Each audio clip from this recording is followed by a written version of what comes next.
this half. Because I know that was an important shot for us, especially them hitting 2 threes on the last 2 possessions. So I know I had to at least give myself a chance just in case.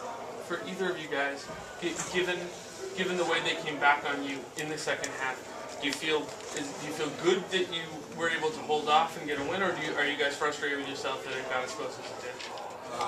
We're more frustrated with ourselves because of the way we played down the stretch, and coach always preached us that we can't allow that to happen. And tonight we did, but it was a good team victory, and it's just a good win. Is that a tough game for you, just with the turnovers? Yeah. Wow. That's all I'm gonna say about that. I know coach gonna get at me, so I'm just ready to embrace it. Did they do anything differently to, you guys really had the transition going in the first half and had trouble establishing it in the second half. Was it something they were doing, or?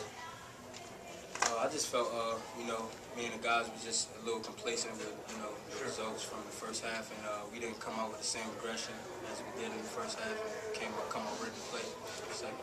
Was there something that stopped the slide? Was there a play or a moment or anything in there that got you guys settled down and back into what turned out to be a tight second half? No, they kept biting in on us toward the first half. They got it down to like 7 or 8, but we kept getting a layup here, a couple of free throws here, a 3 here. So we kept giving ourselves a cushion. And then within 2 minutes, we gave up, I don't know how many rebounds they probably got on us within the last 2 minutes of the game. And we kept giving them chances, miss, and finally they made it. But us down the stretch making free throws was big for us to give ourselves a chance to win. Derek, how big? Derek, how big was the charge? Yeah, huge. The Terrell Vincent took. It was a great play, and those are the plays he needs to make for us to be successful. The kind of gritty, tough plays, the chip on your shoulder, extra rebounds. But that charge was, I thought that was the play that really won the game for us, and and it also got the big kid. I think his 5th fall, if I'm correct, which was huge.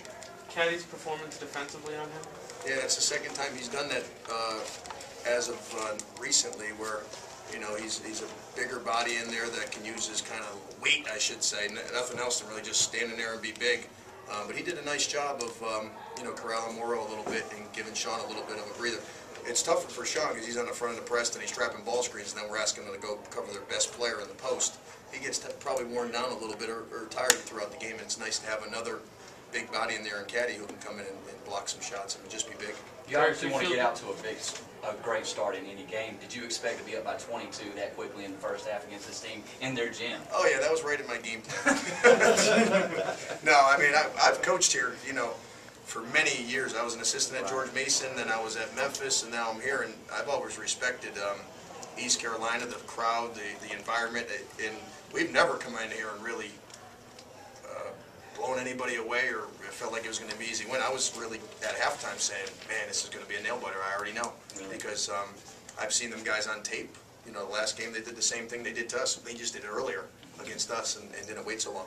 Derek, do you feel good about the way your guys recovered from the blow? I mean, the way you play now, you're going to have swings. Do you feel good about the way you guys recovered? That was a big swing. But I feel good that we won the game. And some of our guys that I expect to play very well played good, but he didn't, take care of the basketball. And a couple other guys took some ill-advised shots. We didn't come up with loose balls. But we're kind of like East Carolina. You're going to have runs. There's going to be plays you're not going to make until you get a little older, a little more mature. And I was good. It was nice that the guys responded and came away with the win. Made free throws at the end, a couple good switches against shooters. I knew East Carolina was going to fight till the end. I've seen them do it in years past, and I've also seen them do it on tape. Freddie was so hot for you in the first half. Can you talk about you didn't use him in second? You really used him in second. You know what? That was a coach's kind of choice. I respect the fact that he basically gave us the lead and really helped get it in the first half. When they cut the lead so fast in the second half, I was a little nervous that he would come in and feel like he was on fire still and shoot a little too quickly and give them kind of a run. And then I nestled in like a lot of coaches do with a lineup that I just felt comfortable with and rode those guys out. And I guess we were fortunate to get the win, so you could say it was a good move. And if we lost, it would have been probably a bad coaching move. So I guess I'll roll with it. Any more questions for the players?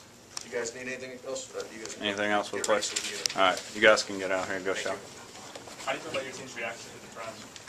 Not very good. We press all day, every day in Thanks, practice, guys. and then turned it over like it was a hot potato against their press. So either we weren't prepared for it, or their press is better than ours. Normally in practice, honestly, we throw the ball to Chaz and he just knifes right through it. And today he tried that a few times, and they poked it away from him. They hit it from behind. The ball didn't look like it was really good in his hands. I'm surprised because I wouldn't press us. I really wouldn't because of Chaz. But when they did, it worked, and they kept on it. And really what they needed to do was just get the game moving fast and see if they could get some breaks and get some plays going. And they did that for the second game in a row. What was your game plan on guarding both Paul and Morrow, and are you pretty happy with the way you defended both of those guys? Yeah, we needed to make the game hard on Morrow. If he gets going and gets good post position, we told our guys he was probably the best post player we played to this point, like true post scorer. We wanted to force him off the block a little bit and just try to make the game hard on him. And then Paul, we just didn't want to give him any driving lanes to the basket or anything in transition because of his speed, his quickness, and his ability to shoot the ball. Those two guys are very good players. When your 1 and your 5 are very good players, you have a chance. And I think that they have a chance to be a pretty good team.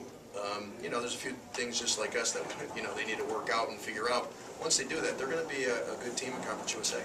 Coach Riley, 14 first half points, but didn't score in the second half, I guess. What was going on with Well, he didn't play that much in the second half, so he didn't get a chance to.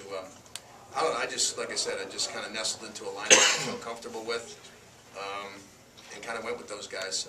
He shot the ball so well in the first half. Sometimes, and I know Freddie, he's like a family member of me. I know what he's thinking, and he was going to come out and build on that 14. And I was a little nervous that maybe he would shoot a little too quickly. And then the flow of the game got going. They made a run so fast it was down to 9 or 11, and it was it went from 19 to 11 before I could even breathe.